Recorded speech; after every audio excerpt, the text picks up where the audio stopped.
Yang saya rasakan ketika meraih medali pertama untuk Indonesia, saya merasa senang dan pasti memang ada sedikit tekanan karena kita punya ekspektasi yang tinggi gitu untuk meraih prestasi di Olimpiade dan itu juga sebagai salah satu pemantik motivasi saya dan alhamdulillah bisa bawa emas buat Indonesia menjadi peraih medali emas pertama.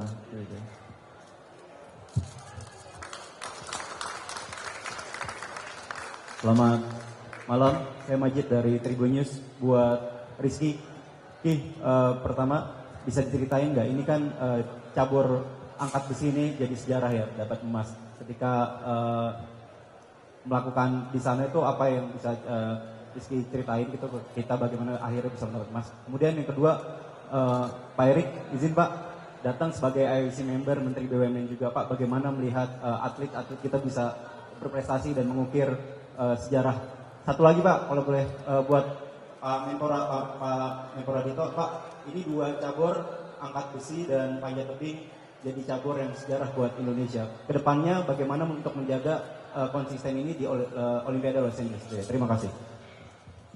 Ya, terima kasih atas pertanyaannya Mas.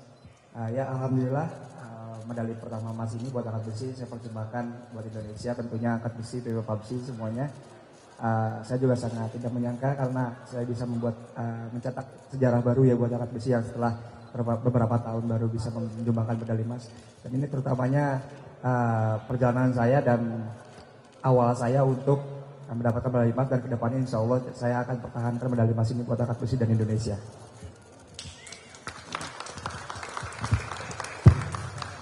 Tentu saya sebagai IOC member sangat bangga, terharu dengan persiapan tim Indonesia, Pak Menpora, Mbak Yeni sebagai ketua cabur, Pak Rosan sebagai ketua cabur, yang hari ini wakili Pak Joko, Pak Anin sebagai Chief Division, dan tentu para pelatih dan para atlet yang mempersiapkannya luar biasa. Dan saya terus meyakini prestasi hari ini bisa lebih baik lagi ke depan. Karena ada cerita menarik yang selama ini kita tergantung di satu cabur. Hari ini tiba-tiba Indonesia dapat 2 emas dari 2 cabur yang berbeda. Jadi yang satu lagi masih potensi, bukan tidak mungkin, ya kita harus menambah emas lagi ke depan. Tapi memang bagaimana stakeholder olahraga harus bersatu, mempersiapkan persiapannya jauh-jauh hari. Karena kemarin kalau di IOC, begitu penutupan kita sudah bicara persiapan 2028 untuk Los Angeles. Dan itu tidak lama. Dan itu yang saya harapkan juga Indonesia jangan berpuas diri dengan 2 emas. Padahal potensinya lebih dari 2 emas. Nah bagaimana persiapan ini sekarang harus sesegera mungkin. Supaya nanti di Los Angeles 2028 kita bisa menambah prestasi yang lebih tinggi lagi. Terima kasih. Ya, untuk menjawab tadi bagaimana ke depan terkait dengan pembinaan wall climbing dan weightlifting. Jadi alhamdulillah ini dengan hasil yang sesuai target, di mana memang dari awal tim pakar dari Kemenpora berhitung memang kita memiliki chance besar di badminton dan weightlifting dan panjat tebing. Nah ini untuk menjaganya, ini mungkin para atlet-atlet yang dari Olimpik harusnya sudah tahu tapi belum melihat. Tapi ini kita sedang membangun namanya Cibubur Youth Elite Training Center. Di mana Oktober ini insya Allah sudah mulai beroperasi, mungkin belum 100%, tapi yang pasti di kawasan terpadu yang ada di Cibubur itu sudah include pusat training center untuk weightlifting dan juga panjat tebing. Jadi ke depan sudah dipastikan ini standar dunia. Kita mencontoh yang ada di Jepang. Jadi dari tempat pelatihan fisiknya, sport science sampai dormitory itu nanti ada di situ. Dan Oktober ini sudah bisa dipakai. Ini menurut saya merupakan hadiah terbesar dari Bapak Presiden Jokowi untuk pengembangan olahraga ke depan, khususnya untuk cabang-cabang olahraga Olimpiade. Dan ini saya harap tadi Pak Erick Thohir sebagai IOC member menyampaikan ketika sudah selesai di Paris langsung persiapan 2028 dan alhamdulillah menuju 2028 Indonesia sudah memiliki fasilitas baru Dan ini kami berharap pembinaan makin kencang dan potensi emas makin banyak. Karena nanti di Cibubur itu tidak hanya weightlifting dan panjat tebing, tapi ada gimnastik, ada bela diri, dan cabang-cabang olahraga olimpik lainnya. Jadi saya yakin ke depan raihan medali dan peringkat Indonesia di mata dunia masih meningkat. Dan dengan kolaborasi yang kompak dari seluruh stakeholder yang membinani olahraga, saya yakin olahraga Indonesia makin maju. Terima kasih. Terima kasih. Sesi kedua kita buka 2 pertanyaan untuk cabang weightlifting.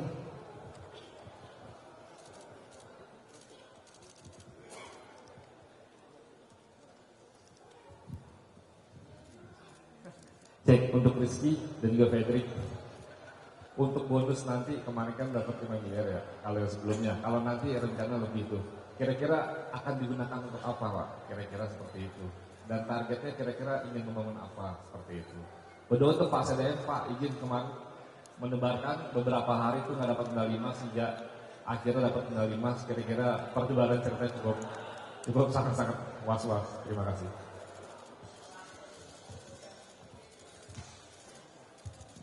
Ya, terima kasih Mas atas pertanyaan. Ya, insya Allah bonus yang terbaik ini dari Indonesia buat saya akan dipergunakan untuk yang bermanfaat pastinya.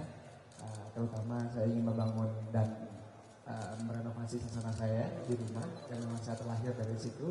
Dari kecil saya dibuat dengan ayah saya dirawat di situ, dilatih di situ. Dan alhamdulillah saya bisa mendapat medali emas ini berawal dari situ. Saya insya Allah kedepannya akan memperbaiki semua sasana Budo Gym itu di Banten. Ya semoga bonus ini bermanfaat dan bisa ditabung buat saya kedepannya. Terima kasih Mas. Ya kalau saya kurang lebih sama kayak Rizky. Uangnya akan saya manfaatkan juga untuk yang membangun panjat tebing juga khususnya apalagi di daerah saya, dan juga kemudian sebagian akan saya persembahkan buat orang tua saya, kemudian ya kalau ada sisanya saya simpan atau saya investasikan seperti itu.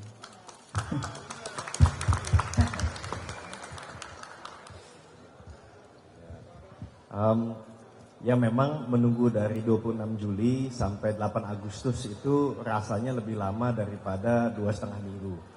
Apalagi kan juga komen-komen dari masyarakat kan tidak sedikit.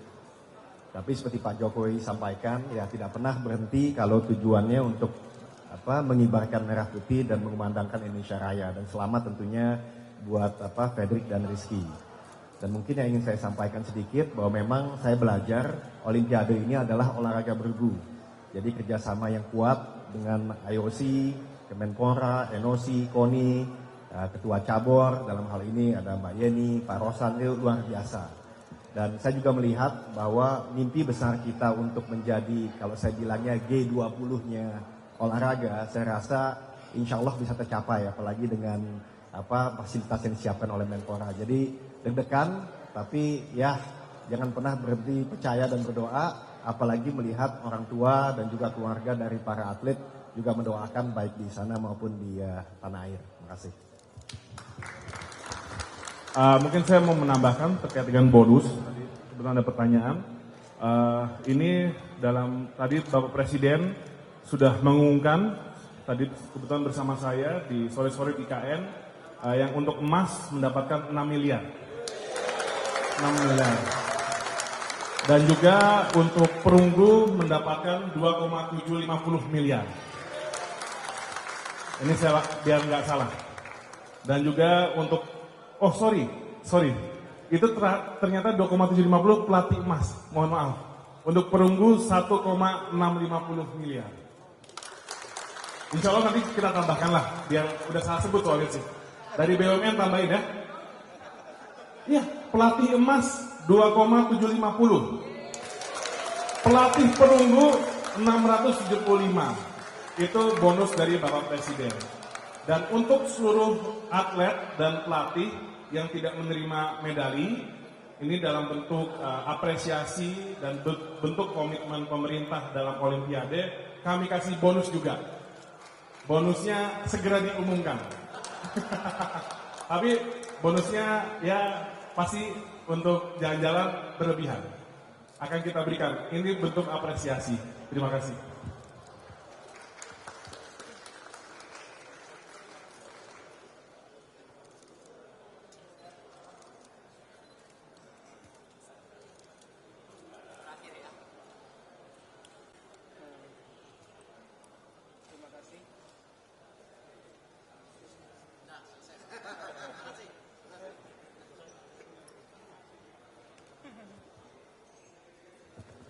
Cek.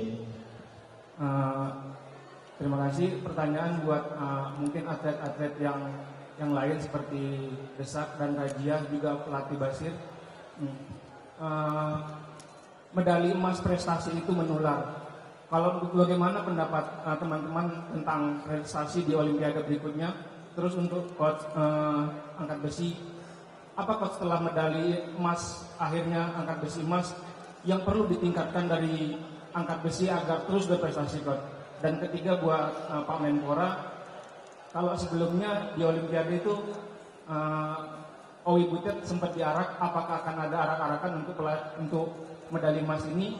Dan apakah ada agenda atlet kita yang meraih medali diundang Bapak Presiden, dan itu kapan? Terima kasih.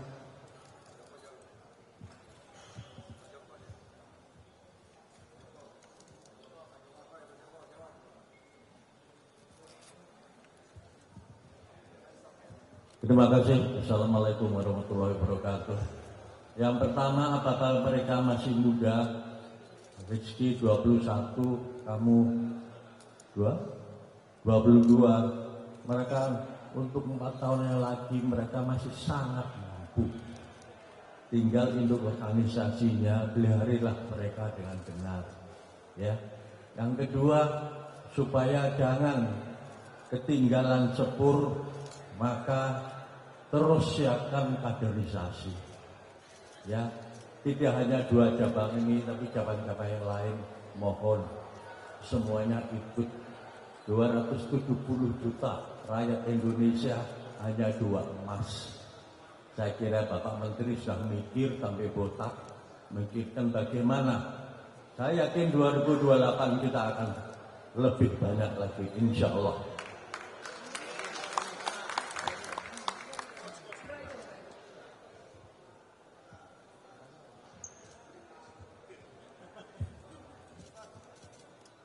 Bismillahirrahmanirrahim. Assalamualaikum warahmatullahi wabarakatuh.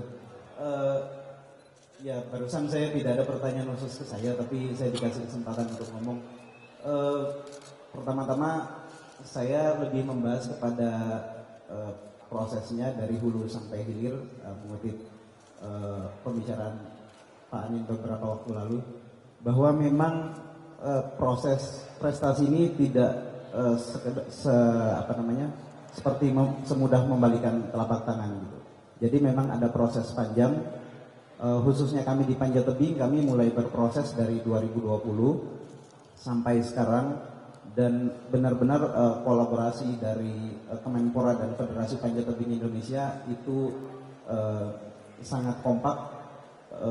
Mungkin satu-satunya cabang olahraga yang memang sumber bantuannya langsung dari Kemenpora itu adalah Panjat Tebing, dan memang kami fokus banget untuk mempersiapkan Paris 2024 ini. Dan semoga kedepannya di Los Angeles 2028 kami bisa konsisten untuk mempertahankan prestasi itu, bahkan bisa meningkatkan pencapaian medali, karena memang hasil dari kemarin untuk di sektor putri kami kurang beruntung. Tapi kalau kita bahas tentang probability, kami memang layak untuk bersaing di level perebutan medali emas. Jadi sekali lagi Bu Yeni, Pak Menteri, dan semuanya, Pak Anin sudah membantu kami semua dalam berproses. Impian kami semua pelatih dan atlet hanya untuk berlatih, fokus untuk itu semuanya. Jadi selama ini sudah sangat disupport, dan terima kasih. Semoga Panjat Tebing semakin maju lagi. Assalamualaikum warahmatullahi wabarakatuh. Ya, menjawab pertanyaannya, insya Allah ini karena kita terakhir mendapatkan 2 emas di 32 tahun yang lalu, jadi insya Allah pasti arakan akan kita adakan. Dan karena para atlet baru sampai hari ini malam, kita berikan libur dulu sehari besok, dan tanggal 15 insya Allah diterima Bapak Presiden sekaligus melakukan arak-arakan. Jadi kalau ada yang ingin join, ada yang ingin tahu informasinya, mungkin nanti bisa lihat di Instagram atau sosial media dari Kemenpora. Terima kasih. Terima kasih. Kita berikan kesempatan satu pertanyaan lagi. Oke, close ya. Kasihan atletnya biar tidur, makan Indonesia, makan Padang, makan seafood Makassar, bebas. Besok enjoy dulu bersama keluarga.